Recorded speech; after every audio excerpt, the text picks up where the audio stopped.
Magandang gabi po. Magandang Ako po gabi po. Alfred Montaliana, isa pong guro at kasalukuyang Katoliko po. Dalawa po ang aking katanungan. Una pong tanong bakit po sa iglesia ang ipinangangaral ay palipat-lipat po ang pagbabasa po ng berso sa Biblia? At pangalawa po ay bakit po hindi po tuloy-tuloy ang pagbabasa tulad po ng ipinangangaral po ng iba pong mga mangangaral? Salamat po. Salamat po sa inyo, Ginoong Alfred. Napakaganda ng tanong. Ano ho? Dapat maganda rin ang sagot. Wala nang gaganda pa sa sagot ng Biblia. Ang tanong niya, dalawa po. Bakit daw po sa pagbasa naming mga minis ng Biblia, palipat-lipat daw ng verses, ng verso, talata, kalawa, ba't hindi daw po tuloy-tuloy? Ngayon, unahin po muna natin yung pagtuturo o pag-angaral ng salita ng Diyos. Kasi po, inaakala ng iba, ang Biblia, banal na kasulatan, parang karaniwang aklat lang na nabibili kung saan, pagkatapos po, pwede mong basahin, dire-diretso sa sarili mo, maunawaan mo. Ano po ba ang katangian at kaibahan ng Biblia? Mga salita ng Diyos na nakasulat sa Biblia. Mabuti liwanagin po muna natin yan. Sa Roma 16:25 po, ito po ang turo ng mga apostol. Pakinggan po ninyo. At ngayon sa Kanya na makapangyarihan na sa inyo'y makapagpapatibay ayon sa aking ebanghelyo at sa pangangaral ni Hesukristo ayon sa pahayag na hiwaga na natago sa katahimikan ng panahong walang hanggan.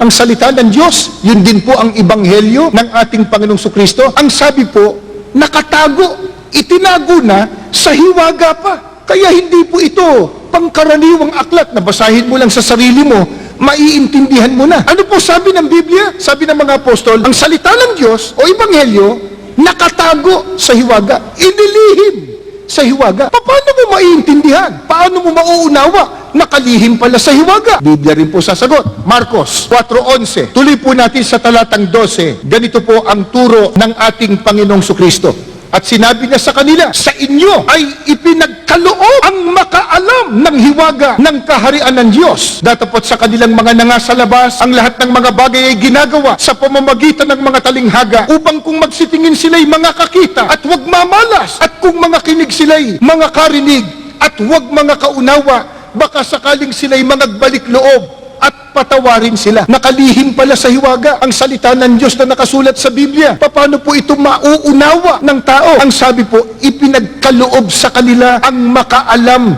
ng hiwaga. Ipinagkakaloob po. Pero kanino po ipinagkakaloob? Kanino po ipinagkakatiwala yung pagkaalam ng salita ng Diyos na nakalihim sa hiwaga? Ikalawang Korinto po, 5:18. Ituloy po natin sa talatang 20. Ganito po ang pahayag ng mga apostol. Pakinggan ninyo. Datapot ang lahat ng mga bagay ay pawang sa Diyos, na pinakipagkasundo tayo sa Kanya rin sa pamamagitan ni Kristo at ibinigay sa amin ang ministeryo sa pagkakasundo. Sa makatwid bagay na ang Diyos kay Kristo ay pinakipagkasundo ang sanlibutan sa Kanya rin, na hindi ibinibilang sa kanila ang kanilang mga kasalanan at ipinagkatiwala sa amin ang salita ng pagkakasundo. Kami nga'y mga sugo sa pangalan ni Kristo, na waring namamanhikan Diyos sa pamamagitan namin. Kayo'y pinamamanhikan namin sa pangalan ni Kristo, na kayo'y makipagkasundo sa Diyos. Kanino po ipinagkaloob o ipinagkatiwala ang makaalam ng salita ng Diyos na nakalihim sa hiwaga? Sa mga tunay na sugo ng Diyos. Ang nagsasalita dito si Apostol Pablo. Ano sabi niya? Ipinagkatiwala sa amin yung ministeryo at salita ng pagkakasundo. Alin po yung salita ng pagkakasundo? Yan din po ang aral ng Diyos. Bakit sinabing salita ng pagkakasundo? May dapat papagkasunduin. Sino? Ang tao at ang Diyos. Bakit? Nagkahiwalay bakit? Nang ang tao magkasala, nahiwalay sa Diyos. Ano kailangan? Ipakipagkasundo ang tao sa Diyos. Pero paano? May magtuturo ng salita ng pagkakasundo o salita ng Diyos na nakasulat sa Biblia. Sinong magtuturo? Ipinagkatiwala sa amin, sabi po, ang salita ng pagkakasundo. Sino? Kami nga'y mga sugo sa pangalan ni Kristo. Kaya hindi po lahat. Hindi kahit sino. Hindi kumuha ka ng Biblia. Pwede na. Ay, hindi ho. Yung iba na bilanggulang, nagbasa ng Biblia sa bilangguan, paglabas, nangangaral na. Ay, hindi ganon. Nakalihim sa hiwaga yan. Paano malalaman? Kaloob. Kanino? Sa mga tunay na sugo ng Diyos. Kaya, pag hindi po tunay na sugo ng Diyos, may karapatan bang mangaral ng salita ng Diyos? Roma 10:15 po, pakinggan po ninyo. At paano silang magsisipangaral? Hindi sila mga sinugo. Tanong ni Apostol Pablo, naroon na sagot. Obvious ang sagot. Ano sa tanong ni Apostol Pablo? Paano silang mangangaral? Hindi naman sila sugo. Ano ang katumbas? Pag hindi po sugo ng Panginoon Diyos, walang karapatang mangaral. E paano kung mangahas mangaral? Hindi naman pala sugo. Pag-aralan man ang pag-aralan, makakarating ba sa pagkaunawa ng katotohanan? Ikalawang Timoteo, Kapitulo 3, ang talata po ay 7, na laging nagsisipag-aral, lagi, at kailan pa man ay hindi nakararating sa pagkaalam ng katotohanan. Paano po kung hindi tunay na sugo ng Diyos? Kung mangahas mangaral, mangahas pag-aralan sa kanyang sarili, itong Biblia, makakarating ba siya sa pagkaalam ng katotohanan? Ang sabi ni Apostol Pablo, laging nag-aaral, ngunit kailan pa man, hindi nakarating sa pagkaalam ng katotohanan. Ano po katunayan? Mga kaibigan, mga kababayan at mga panauhin. Sa Biblia po, ang pangalan ng tunay na iglesia nakasulat po sa Biblia. Ano po? Binasa kanina, Roma 16:16, Gawa 20:28, Iglesia ni Cristo. Pero bakit nung mangaral? Iglesia Katolika. Saan mo mababasa yun? Anong kapitulo? Anong versikulo? Ang pangalan ng tunay na iglesia, Iglesia ni Cristo. Nasa Biblia. Eh, ba't nung mangaral? Protestante. Saan mo mababasa sa Biblia yung protestante? Ba't nung mangaral? Baptista, Metodista, Episkopal, at kung ano-ano pa. Wala naman sa Biblia. Pero Biblia hawa, Biblia binasa, nagsunog ng kilay. Baka hindi lang pati kilay ang nasunog, pati bumbunan nasunog sa pag-aaral. Pero ba't nung magturo? Iba. Sabi ni Kristo, aloob ang makaalam niya. Anino? Sa mga sugo. Ano sabi ni Apostol Pablo na isa sa mga sugo ng Diyos? Paano ka mangangaral kung hindi ka sugo? Eh kung mangahas, mag-aral man ng mag-aral, hindi makararating sa pagkaalam ng katotohanan. Ngayon, puntahan po natin, paano po kung magturo ang mga tunay na sugo ng Diyos? Ito po, sa unang Korinto, sa Kapitulo 2, ang talata po ay 13. Pakinggan po ninyo itong babasahin ko. Na ang mga bagay na ito ay atin namang sinasalita, hindi sa mga salitang itinuturo ng karunungan ng tao, kundi sa itinuturo ng Espiritu na iniwawangis natin ang mga bagay na ayon sa Espiritu, sa mga pananalitang ayon sa Espiritu. Paano po kung magturo at mangaral ng salita ng Diyos? Ang mga tunay na sugo ng Diyos, hindi anya sa karunungan ng tao, kundi sa pamamagitan ng turo ng Espiritu Santo. Paano yun?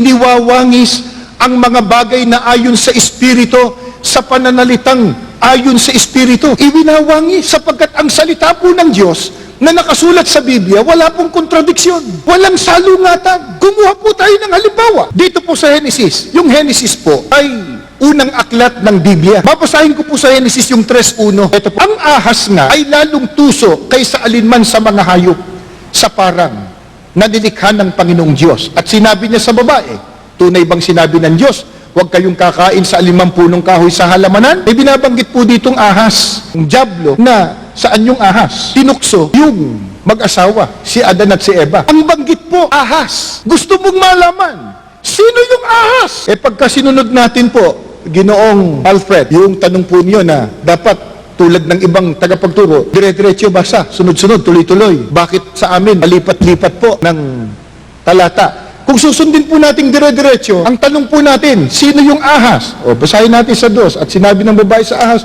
wala po dun eh. 3, datapot bunga na, wala po dun. Ahas, baka nasa 4, wala. 7, 6, wala. Buglatin natin na makapal, wala pa rin. 32, ahas, nasan yung ahas? Nandun pala sa huli. Eh pagka sinunod po nating dire-diretso, 1 linggo na tayo dito, hindi pa tayo tapos. Ang tanong natin, sino yung ahas? Alam po niyo kung nasaan yung sagot? Yung huling aklat sa Apokalipsis po. Apokalipsis, pakinggan po ninyo, sa 12, ang talata ay 9. Sino ba tong ahas na to? Eto ho. At inihagis ang malaking dragon, ang matandang ahas, ang tinatawag na Diablo at Satanas, ang dumadaya sa buong sanglibutan. Nandun po sa huli. Eh bakit? Eh tandaan natin, iniwawangis ang mga pananalitang ayon sa Espiritu, batay din sa mga salitang ayon sa Espiritu. Ang totoo po niyan, kung magbibigay pa po kami ng mabuting halimbawa, sa bagay, makikita nyo sa ating screen ang talata. Kung pag-uusapan po ang tunay na Diyos, Pag binasa po ninyo sa Malakias 2:10, yan po ay sa lumang tipan. Ano ho? Malakias 2:10. Ang Diyos po, iisa.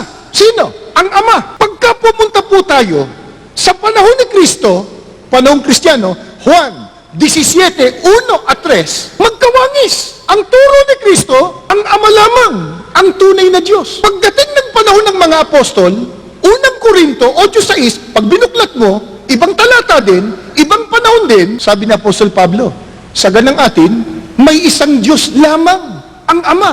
Isipin po ninyo, magkakaiba ng panahon, magkakaiba ng dako, pero iisa po ang turo. Isa lang ang Diyos, ang Ama. Bakit? Magkakawangis. Walang kontradiksyon. At yung turo na yon, ang siyang itinataguyod at ibinabandila ng Iglesia ni Kristo. Mula pa ng mangaral, ang kapatid na Felix Manalo, nang nabubuhay pa, sapagkat siyang kinikilala po naming sugo ng Diyos sa mga huling araw.